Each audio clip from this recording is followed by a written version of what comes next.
মধুর সুরে শ্রবণ করো।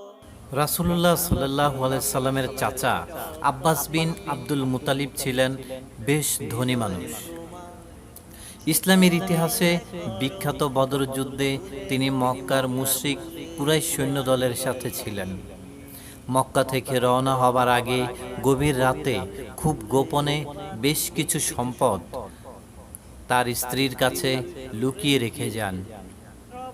মক্কা থেকে তিনি যখন বদর যুদ্ধে যাত্রা করেন, তখন কাফির কুরাইশ সৈন্যদের জন্য ব্যয় করার উদ্দেশ্যে 20 ওয়াকিয়া অর্থাৎ 20 স্বর্ণমুদ্রা সাথে নিয়ে যাত্রা করেছিলেন।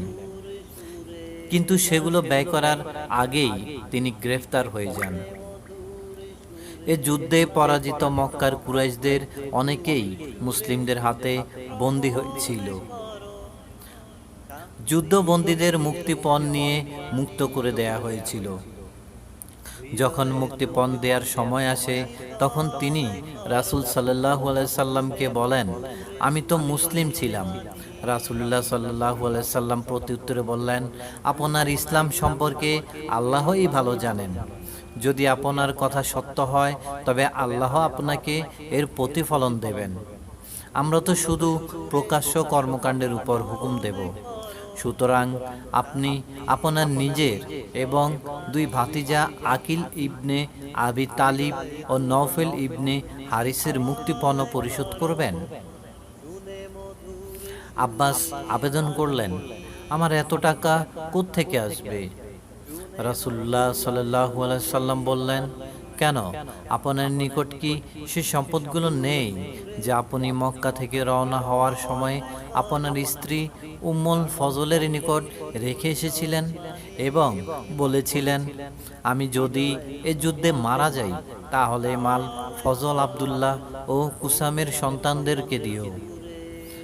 আব্বাস বললেন, আপনি সে কথা কিভাবে জানলেন? আমি যে রাত্রের অন্ধকারে একান্ত গোপনে সেগুলো আমার স্ত্রীর কাছে দিয়েছিলাম এবং এ ব্যাপারে তৃতীয় কোনো লোক জানতো না। রাসূল সাল্লাল্লাহু আলাইহি সাল্লাম বলেন, সে ব্যাপারে আমার রব আমাকে বিস্তারিত অবহিত করেছেন। আব্বাস বললেন, আল্লাহর কসম, আমি নিশ্চিত হয়েছি যে আপনি আল্লাহর রাসূল। কেননা এই লুকানো সম্পদের কথা আমি আর উম্মুল ফজল ছাড়া আর কেউই জানত না। তিনি শাহাদা পাঠ করলেন এবং ইসলামে সংযুক্ত হলেন। মধুর সুরে শ্রবণ করো, শান্তির সব বাণী।